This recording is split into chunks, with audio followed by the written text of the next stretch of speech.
Sizni orqaga tortadigan 5 ta odam. Birinchisi, doim noliydigan odam.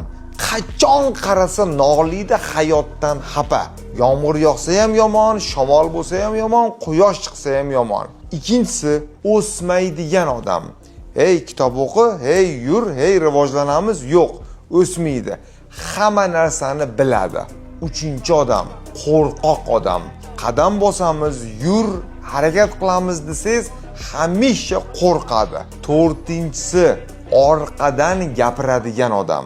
Oldingizda turadi, yaxshi gapiradi, siz ketganingizdan keyin nimadir deydi.